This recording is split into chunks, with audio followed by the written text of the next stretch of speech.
All right, let's get you out to L.A. where CBS senior NFL writer Jonathan Jones is standing by. He's been doing an awesome job throughout the entire week. And I must say, before we get going, L.A. looks good on this man as well. JJ, pleasantries aside, these cities, they tend to take on a life of their own when the Super Bowl comes to town. But L.A.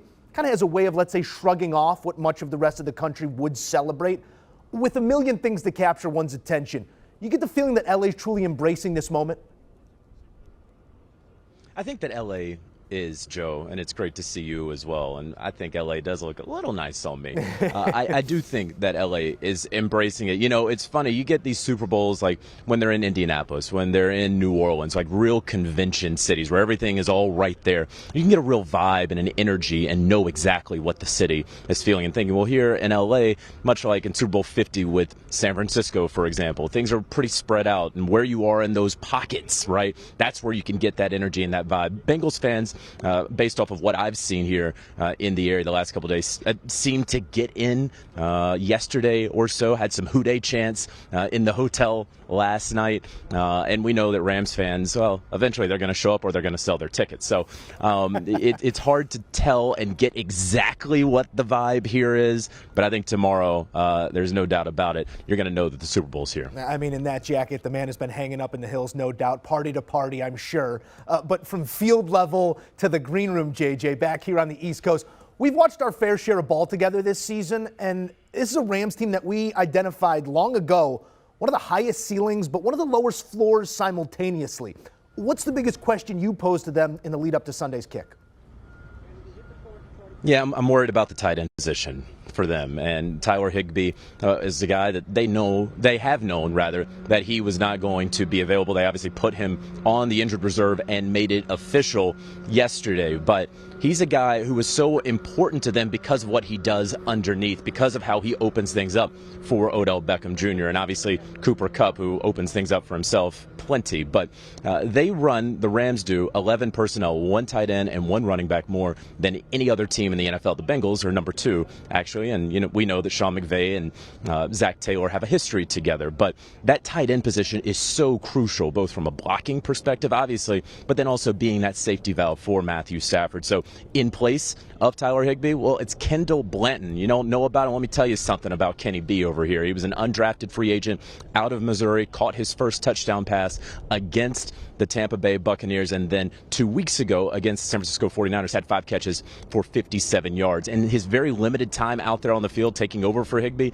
he's been used in a lot of the same way, both in tight, in the slot, and a little bit less out wide. So it's going to be interesting to see what Sean McVay decides to do with him, a guy who obviously has some talent, now has built some confidence with those reps in the past 2 playoff games, and might be used in some different ways than maybe Zach Taylor is anticipating because of that lack of film on him. Perhaps we also see Cooper Kupp in that near slot position, digging out linebackers, a very willing blocker himself as well. Flip side of the conversation, it's a Bengals team that if you would have told just about anybody outside of Pete Prisco they'd be in this spot right now, they would have said you're crazy. History may question how they got here, but what's the burning question for you come Sunday?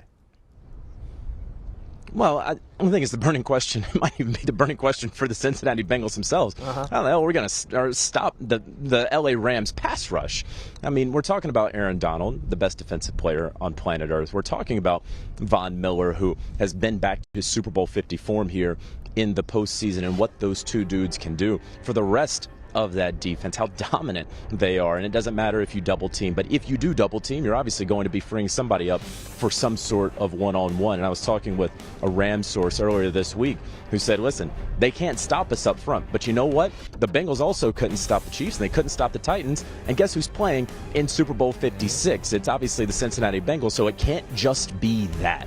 The Cincinnati Bengals, they don't have a very good offensive line. Jonah Williams has struggled at right guard. They're probably going to be splitting it with Jackson Carman and Adeniji there. There's a lot of weaknesses with this Bengals offensive line. The good news for the Bengals is it's nothing new to them. Joe Burrow has been under pressure and under fire all season long. He understands that taking a sack isn't always the worst thing. We can get him even though it's 2nd and 16 with a couple of good gains. So that's the good news for the Bengals, is the offensive line has been bad for most of the season. I mean, it is bizarro world football football right now as we take a look at these two teams. It's the two most highly penalized teams in terms of yardage this season. You have the quarterback who is sacked the most and another quarterback who gives it away at an alarming rate as well. But here they are playing for the whole darn thing on Sunday. So should be a show in more ways than one.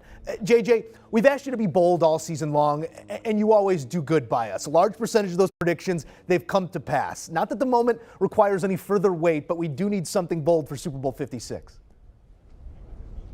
Okay, Joe, you want bold? I want bold. Yeah, and I'll take the weight. I'll put it right here on these members-only shoulders. I'll tell you what we're going to see here is a Rams opening possession touchdown, okay? You may say, wow, that doesn't sound bold. The Rams have a really good offense. Well, let's see right there. It was a punt, it was a field goal, and it was a punt in their first drive so far in these playoffs. But look at the Cincinnati Bengals. They allowed a field goal in their first game against the Raiders. They were able to stop the Tennessee Titans, of course. They picked off Ryan Tannehill on that first play. And then against the Kansas City Chiefs, we know the Chiefs were on a rocket ship there, and they scored an opening drive touchdown. And so when I look at this Rams team, when I think about Sean McVay and how that Super Bowl loss from a couple of years ago has been sitting right there in the pit of his stomach as I see and hear all these rumors that this might be his last game as he wants to go into TV, and I would just say to that, not so fast. That would surprise a lot of people within that building. I do think that he has been thinking and dreaming, California dreaming, if you will, about this opening drive possession and what they are going to do. He knows what Zach Taylor wants to do against his team, and I think he's going to be successful here on that opening drive with a touchdown. We're going to get all the answers come Sunday in that building right behind him. Our guy Jonathan Jones setting him up and knocking him down. Thank you, my friend. And that is a bold statement. Not only does he outline what they've done or haven't done in opening drives this season, but here's what it's been in history of the Super Bowl. Will there be a score in the first 5.5 minutes? Well, the short answer, since 2015, no. The Broncos did score in 2015 within that 5.5 minute mark, but since then, it has taken you a quarter plus in 2 of those other 5 instances. We'll see when the scoring starts come Super Bowl 56 on Sunday. Do you want a sports network that delivers everything that matters about the game? The highlights, the picks, the instant analysis, no yelling, no fake debates, no politics. Hit the subscribe button and never miss a moment.